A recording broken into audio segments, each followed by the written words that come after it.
What will you do if the person you cared for with all your heart was secretly the one destroying your life? This is the story of a woman who was mocked for being barren, prayed day and night for a child, only to discover the enemy was living inside her own home. Stay with me because what happens at the end will shock you. Welcome to Olubeauty African Folktales channel. Here we tell you the way it is. Have you subscribed? If not, oh yeah, run kitty kitty, run kata kata. Subscribe, like, comment and share. Share it with your families and friends. And don't forget to touch the bell button so that you'll be notified each time we put out new video. Oh yeah, grab your popcorn, sit jeje and enjoy yourself. Oh yeah, let's go there. In the quiet town of Ubumada, where red earth clung to bare feet, and the evening breeze carried the sound of distant drums, a story lived on in whispers. A story wrapped in pain, silence, destiny, a story of cruelty, a story of prayer, and a story no one believed until the truth finally spoke.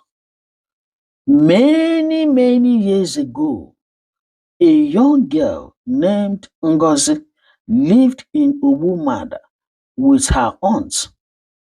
Ngozi was just 18 years, full of life, respectful and hardworking.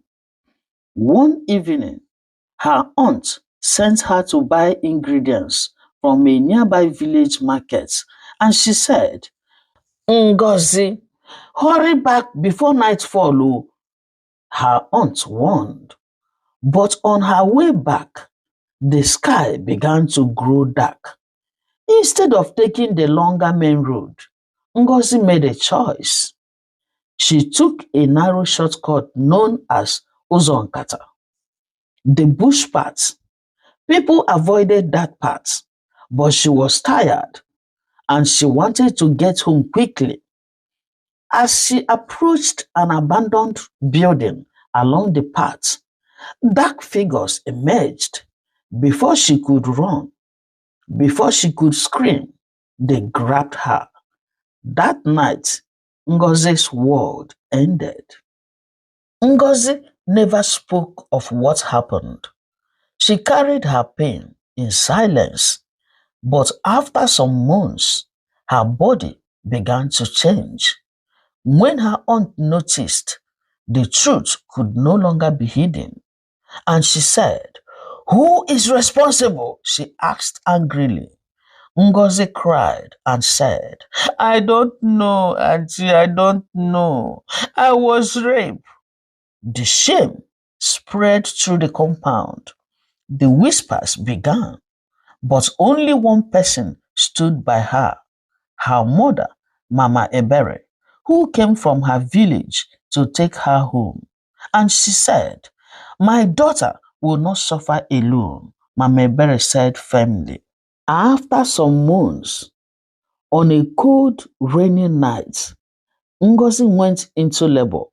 The storm was fierce. Thunder roared. The midwives worked tirelessly, and finally, a baby girl was born.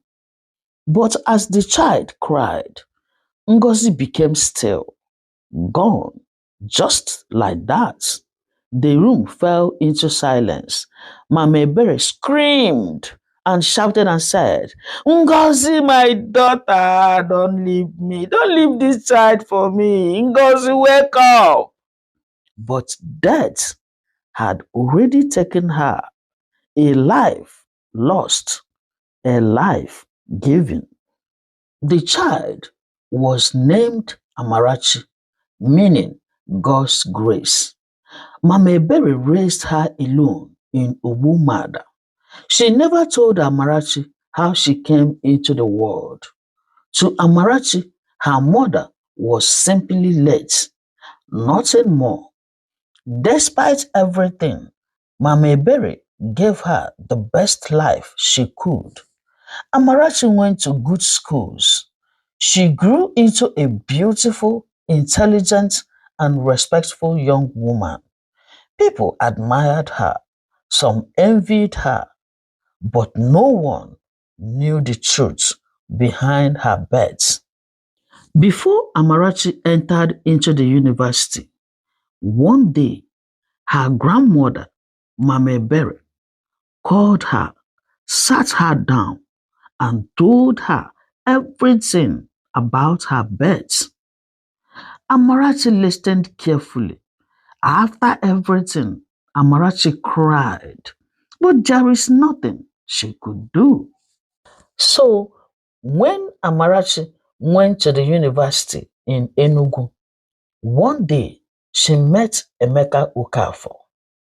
Emeka was from a wealthy and respected family, handsome, calm, and well educated.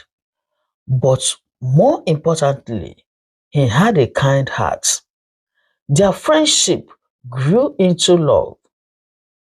Their love grew naturally, deep, genuine love. One evening, Amarachi sat him down, her hands trembling, and she said, Amy, there is something you must know about me. Oh. She told him everything. Her voice shook, her eyes filled with tears. She expected him to leave, but Emeka didn't move. He simply held her hand and said, What brought you into this world does not define who you are. I see your heart, and that is enough for me, okay? You did not choose your beginning, but I choose you for my future. I love you. That's what matters, okay? As their love grew, one day, Emeka took Amarachi to meet his family. His father, Chief Okafor, welcomed her warmly. His siblings smiled, but his mother, Madam Ifnanya Okafor, watched her closely. During their conversation, she asked calmly and said, My daughter, tell me about your parents. Amarachi hesitated, but she chose honesty. She told her everything. The room became quiet. Madam Ifnanya forced a smile, but her eyes had changed. That night, she called her son, Emeka, and she said, You will not marry that girl, oh," she said firmly. Why, Mama? Emeka asked, and she responded and said, Because nobody knows where she comes from. No father, no lineage. What kind of blood are you bringing into this family? But Emeka stood his ground and said, She is my choice, Mama. His father supported him. His siblings supported him. But Madam Ifnanya swore, and she said, If you marry her, you will regret it. A girl without a father, without known bloodline, she said bitterly, she cannot enter this family, not when I'm alive.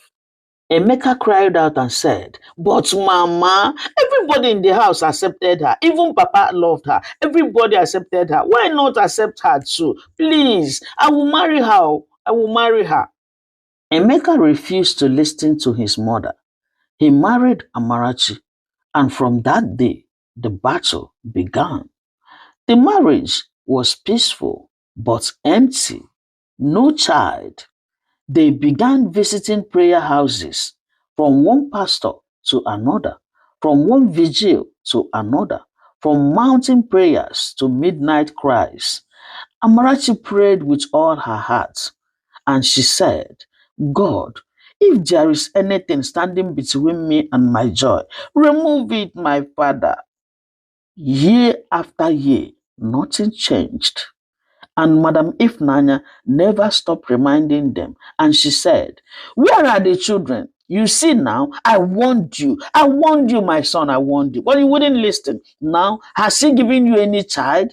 Is it how you are going to die? After some years, then one day, Madam Ifnanya fell terribly ill, very weak, unable to stand. Her children began to receive calls, but one by one they gave excuses. This one said, I have work. Oh. The other one said, my children are not feeling fine too. Another one said, let someone else take care of her now. Even Emeka was frustrated. Let her stay there, oh, he said angrily. She has other children. They should take care of her. But Amarachi was quiet. That night, she said softly, Amy, she's still your mother. Oh. Let's go and bring her here so that we can take care of her. After everything she has done to you, he snapped. Yes, Amarachi replied. And I will not let her suffer, Amarachi said. Days passed. The issue remained. One evening, the argument became serious. We are not bringing her here, Emeka insisted. Then I will go and stay with her, Amarachi said calmly. Emeka stared at her wife for a long time and he said, you will leave your own house for her? Tears filled her eyes and she said, I am not doing it because she deserves it. I am doing it because it is the right thing to do. Silence, long silence. Then Emeka sighed deeply and said, all right, we will go together. They went and carried Madam Ifnanya home. The same woman who once said, over my dead body, was now lying helpless in Amarachi's house. Amarachi cared for her, bathed her, fed her, prayed beside her. Even when the woman turned her face away in shame, Amarachi still showed kindness. Hello, viewers. Let's pause a little and think over this story. Tell me in the comment section, if you were Amarachi, will you do this? Tell me,